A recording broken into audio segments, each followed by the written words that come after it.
Ustedes que son padres de familia... Buenas tardes, señoras y señoritas. Aquí está el DJ.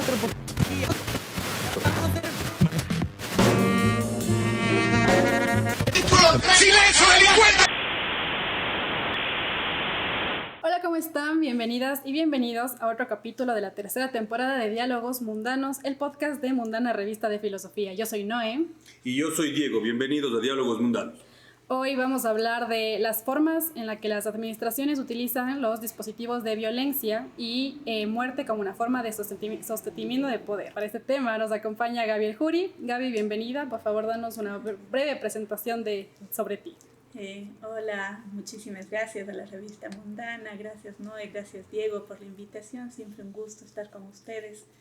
Bueno, soy Gaby El Juri, soy antropóloga, profesora de la Universidad de La Salle, mamá de una hija, Ana Josefa, y bueno, siempre interesada en conversar sobre estos temas que nos ocupan en estos días, aunque este en particular no sea de mi especialidad, pero comentaré algunas cosas como ciudadana. Perfecto, creo que Diego, podemos empezar con el editorial del tema. Sí, claro, Noé, muchas gracias. Gaby, bienvenida una vez más a Diálogos Mundanos. Y estamos cumpliendo ya un año del aniversario, un año de esta famosa declaratoria del conflicto armado interno.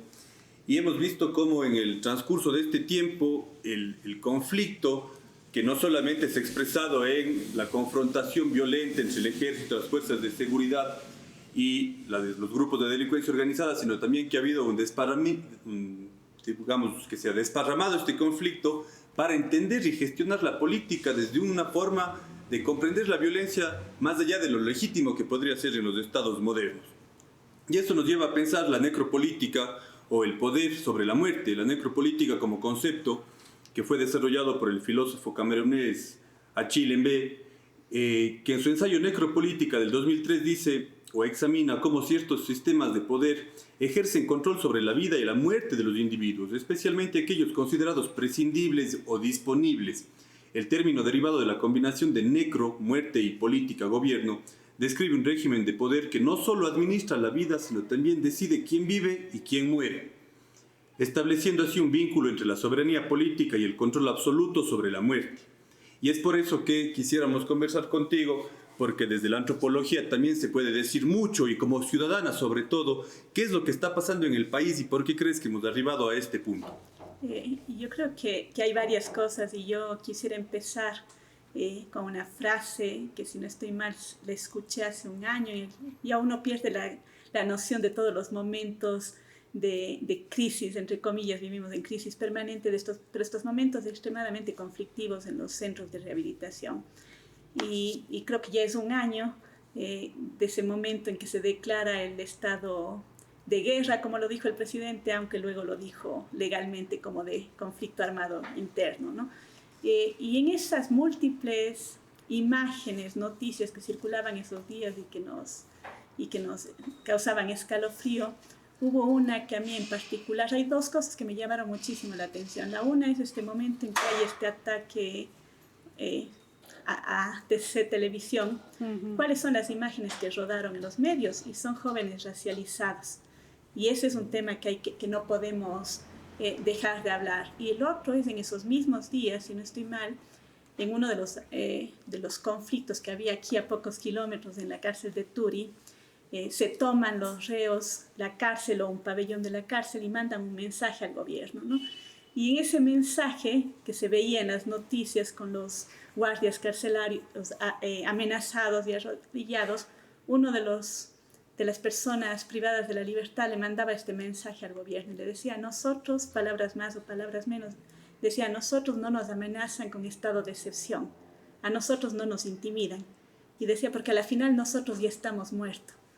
Y textualmente decía este joven, que no se le veía el rostro, decía: como decimos acá, nosotros ya estamos regalados, no tenemos nada que perder. Y eso va detrás de una serie de conflictos carcelarios que ya habían habido el año anterior, donde vimos imágenes sumamente sangrientas. Entonces, yo cuando veía esta noticia, decía: ¿qué lleva a un joven? Por un lado, ¿qué lleva a esa banalización de la violencia en la que pueden de pronto en una cárcel jugar con la cabeza de un enemigo?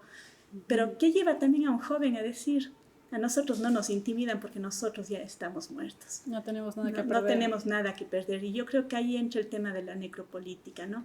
Cuando Achille Mbembe habla de la necropolítica y dice ya no es suficiente la noción de Foucault de que el poder administra la vida y la muerte mediante mecanismos de control y regulación, sino que sobre todo el poder decide quién puede morir y quién puede vivir, o podríamos decir qué vidas importan y qué vidas no importan, o qué muertes son sometidas a borradura. Yo pienso en este joven que hablaba, que son los muchos jóvenes que hoy son reclutados por el crimen organizado, jóvenes además racializados por los medios. Entonces son jóvenes que vienen de una serie de violencias que anteceden a la violencia y que el Estado es capaz de responder. Entonces de pronto sentimos que la violencia nos estalla en la cara, nos arman estado de excepción tras estado de excepción en nombre de la seguridad. Pero ¿cuáles son las violencias que anteceden a que un joven diga nosotros ya estamos muertos? Y ahí vienen los temas de desigualdad, de inequidad. Los países del norte han apostado por sistemas que reproducen la guerra, no la vida, no la salud. Y nuestros países, al menos en los gobiernos de corte neoliberal, han priorizado políticas de ajuste estructural en menoscabo de la inversión social. Entonces, cuando tenemos amplios sectores, cuando Achille Mbembe dice hoy amplios sectores de la población son sometidos a mundos de muerte, y él dice a la condición de muertos vivientes, es este joven que dice nosotros ya estamos muertos. O sea, en esos barrios, en esos lugares de marginación, de exclusión, de desigualdad, de ausencia total del Estado, cómo llega a banalizarse el mal y cómo la violencia se normaliza, pero una violencia que es la violencia, repito, visible, cuando hay todas las otras violencias invisibilizadas detrás. Ahora que mencionaste estas dos figuras importantes, ¿cómo, o sea, desde la perspectiva de Mbembe, la necropolítica, cómo podemos diferenciar de la biopolítica de Foucault? Lo que Foucault planteaba sobre todo es que las instancias de poder o las instituciones de poder, entre ellas el Estado, pero no solamente el Estado, regulan y controlan la vida, la forma a partir de la vida y de los cuerpos de las personas, ¿no? Es la vida y los cuerpos de las personas regulados por instituciones que son el Estado, pero también son la familia, los hospitales, los centros de rehabilitación, la escuela, la educación. Pero Mbembe dice, bueno, sí, pero eso ya no es suficiente para entender ahora. Ahora ya no es solo la regulación y el control de los cuerpos, sino es también la regulación y el control de quienes viven y quienes mueren. Y no solo eso, él dice de cómo pueden y cómo deben morir algunas personas y otras no. O sea, quiénes pueden vivir y quiénes pueden morir. Y cuando vemos el tema del sistema carcelario, la respuesta que dan los últimos gobiernos es una respuesta estrictamente punitiva, donde lo que menos se habla es de un sistema de rehabilitación. De allí ya no importa la vida de esas personas. Acuérdense, en estos días debatía el presidente, no dudo que la Asamblea lo apruebe, pero debatía esto de quitar a las personas privadas de la libertad de la condición de sectores de vulnerabilidad, lo cual va en contra de la Constitución y de tratados internacionales. Pero también habían asambleístas que hace pocos días proponían en cambios legales que, por ejemplo, los menores de edad, adolescentes infractores que hayan cometido sicariato, homicidio o asesinatos sean juzgados de la misma manera que los adultos. Pero no están atacando los problemas, es decir, las violencias estructurales siguen ahí. O sea, ¿por qué estos jóvenes de 18, 13, 12 años son reclutados por las bandas del crimen organizado? Porque el Estado no está, es decir, llenan un espacio que deja el Estado.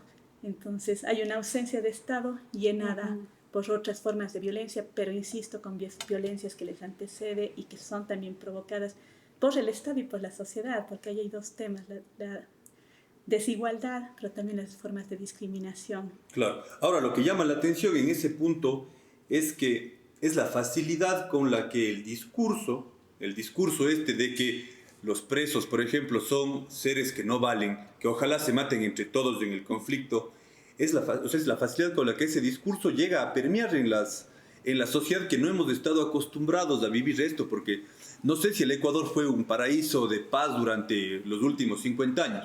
Tal vez el conflicto estuvo mucho más focalizado o mucho más escondido, digamos, de las barriadas pobres o en lugares donde no pasaba el turista o el ciudadano promedio, pero ¿Cuál es el rol que juegan ahí también los medios de comunicación para legitimar estos discursos que terminan prescindiendo o haciendo prescindibles a las personas? Lo que pasa es que yo decía en algún momento, nosotros nos espantamos, nos escandalizamos de la violencia que hoy nos explota en la cara, porque hoy está a la salida de nuestros colegios, de nuestras casas, están ahí en la calle.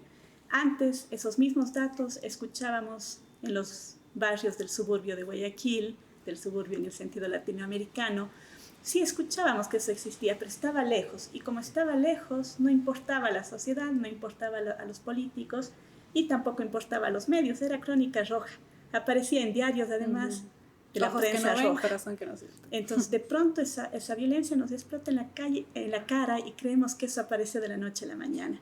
Y yo lo que digo fue una olla de presión donde se estuvo acumulando todas las violencias por décadas y que tienen, a mi criterio, todas esas violencias tienen además, están arraigadas en nuestro pasado colonial, en nuestra herencia colonial y también en un sistema republicano que al menos en los últimos años ha privilegiado unas formas o unos modelos económicos, ¿no?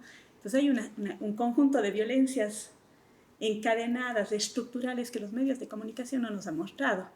Pero de pronto, y esto va de la mano también con el estado de excepción, ¿no? Porque de pronto hay toda una...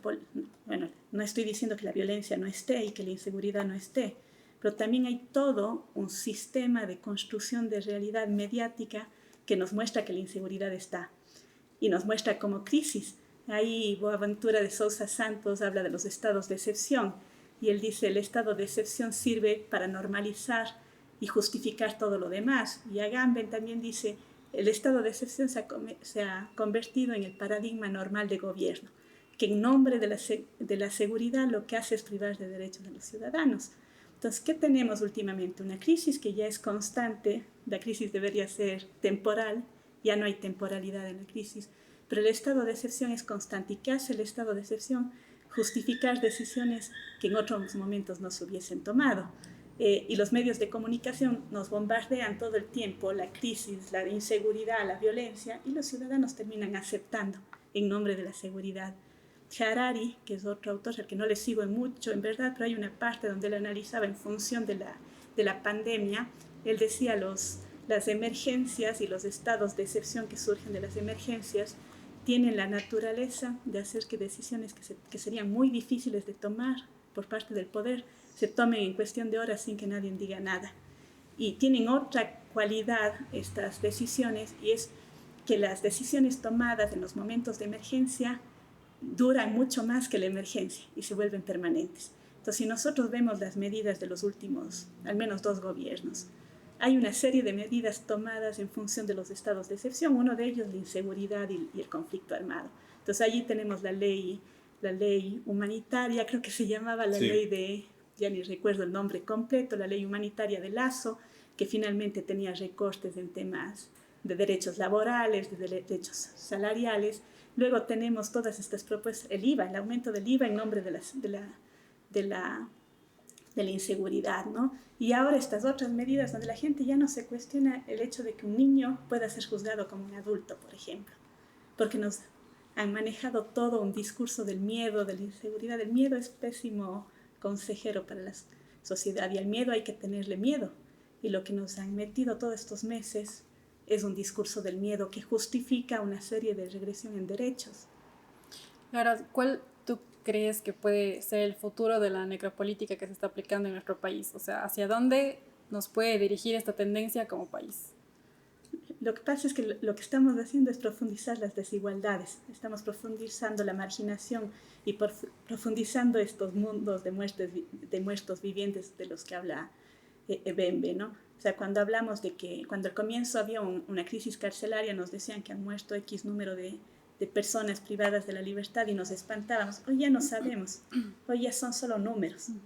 Entonces ahí está el concepto clarísimo, o sea, muertos que no importan, vidas que no importan, pero también vuelvo a esta idea de la banalización del mal. O sea, cuando uno dice estos jóvenes que entran al sicariato, que entran a la violencia, que entran al crimen organizado, o sea, ¿cómo es que estos jóvenes construyen sentido?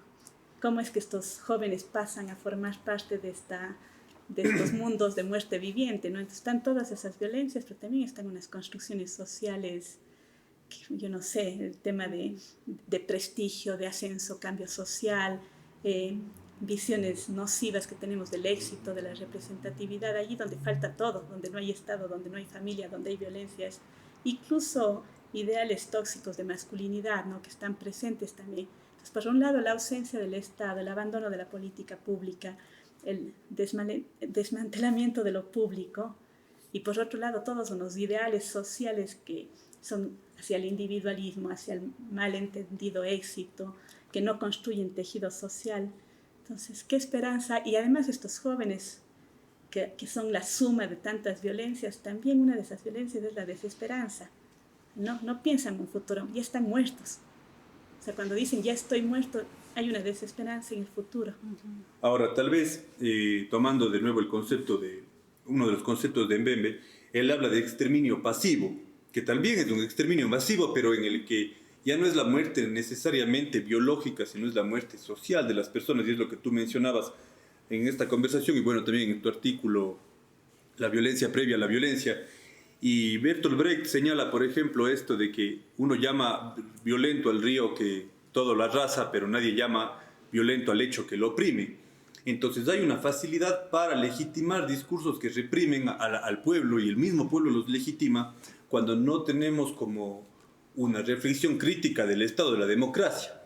Y podría parecer que todo el surgimiento de estas corrientes neofascistas y ultraliberales pues vienen a ser la respuesta a un momento en el que ya la democracia liberal no está dando respuestas.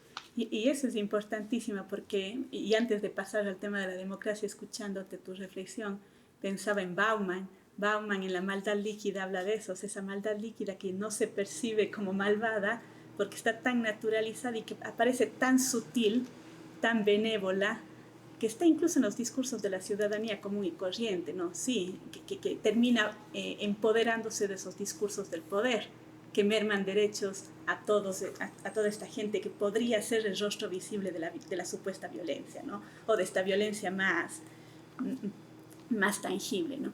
Lo de la democracia es, yo digo, hay quienes todavía creemos en la democracia como el menos malo de los sistemas, pero el problema es que tampoco somos capaces, cuando se llega a estos niveles de maldad líquida, como diría Bauman, que ya no somos capaces de pensar alternativas, o el sistema nos convence de que no hay otros modelos alternativos.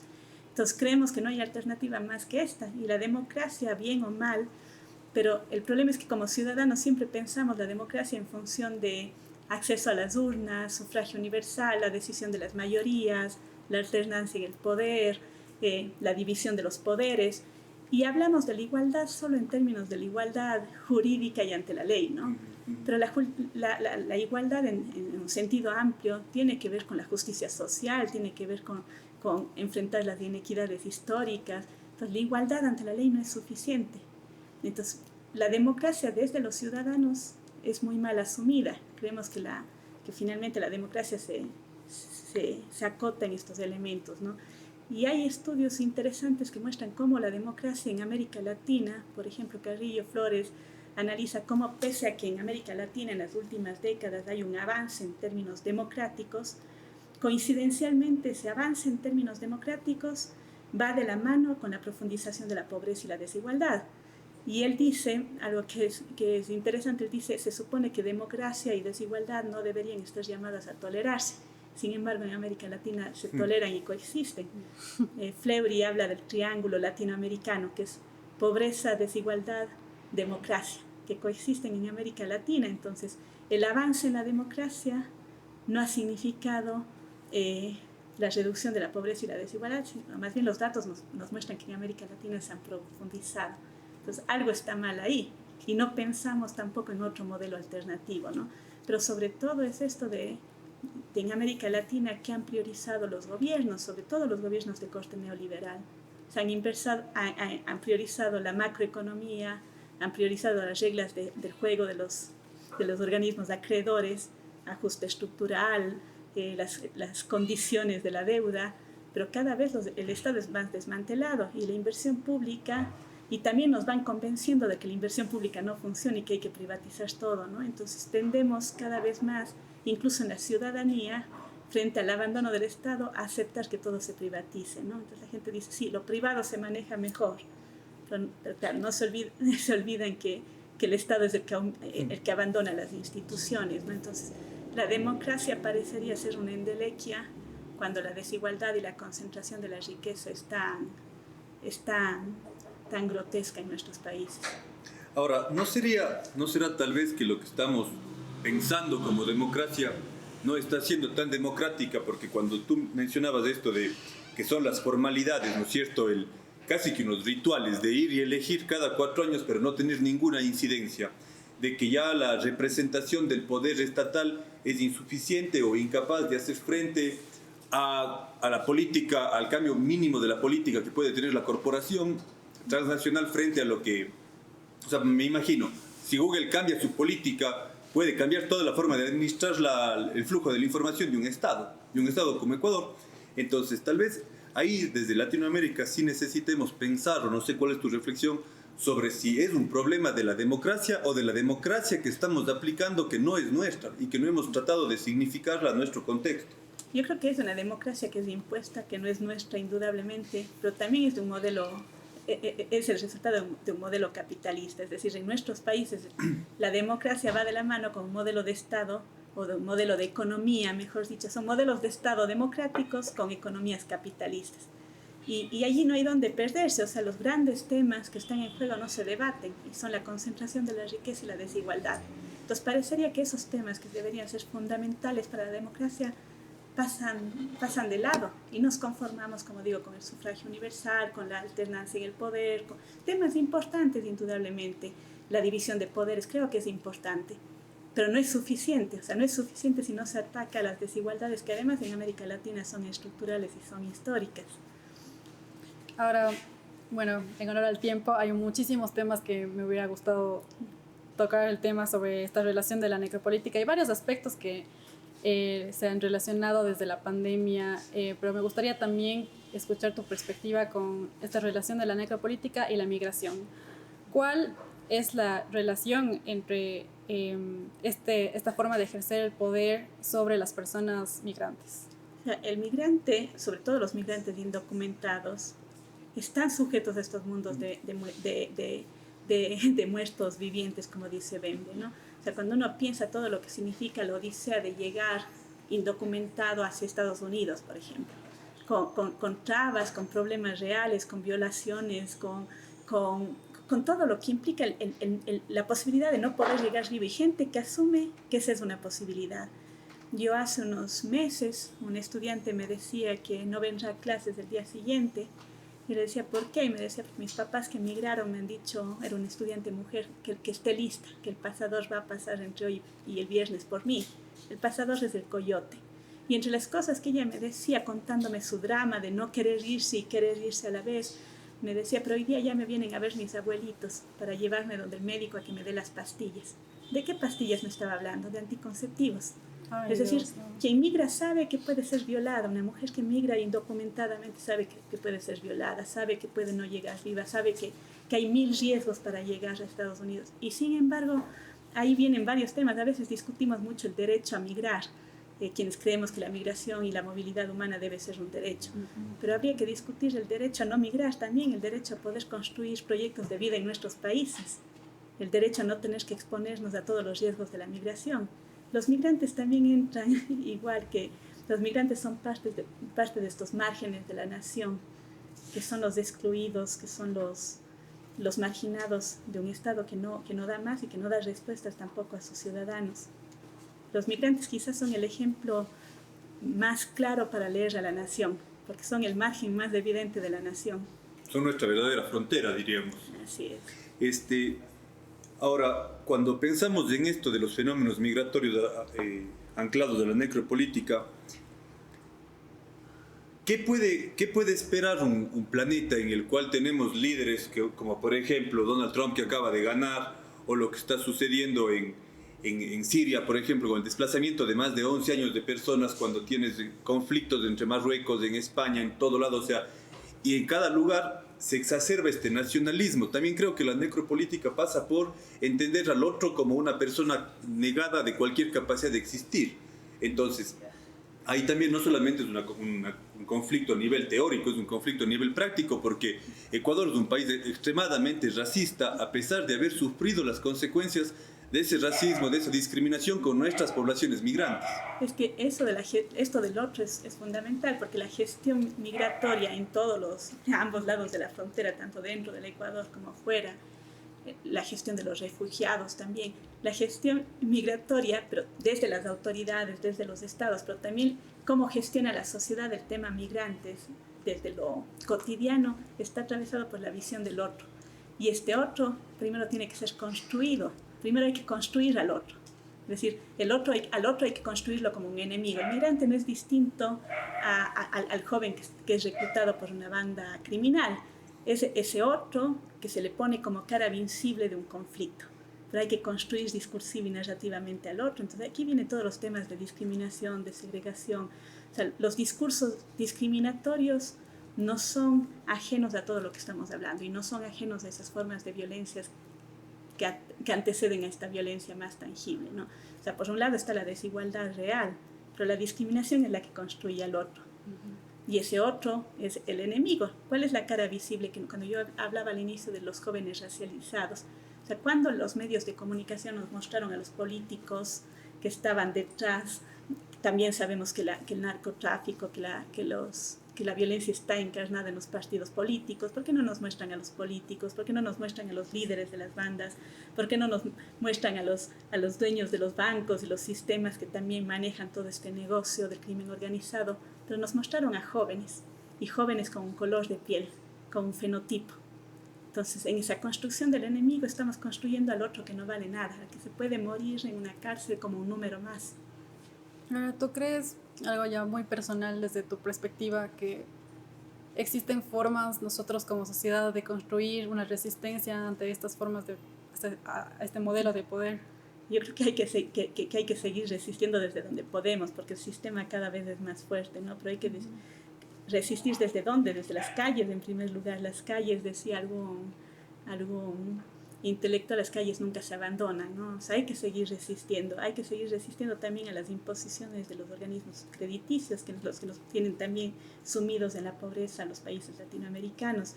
Hay que seguir resistiendo a estos discursos de odio, y eso es un ejercicio cotidiano también. O sea, como en lo cotidiano rechazamos los discursos de xenofobia, de racismo, de sexismo que están ahí y que muchas veces son construidos desde arriba, pero que también los encarnamos en nuestra vida cotidiana y que llevan a lo que decíamos antes, que la sociedad termina aceptando estas políticas que finalmente son de necropolítica, construidas desde arriba. Bueno, Gaby, muchísimas gracias.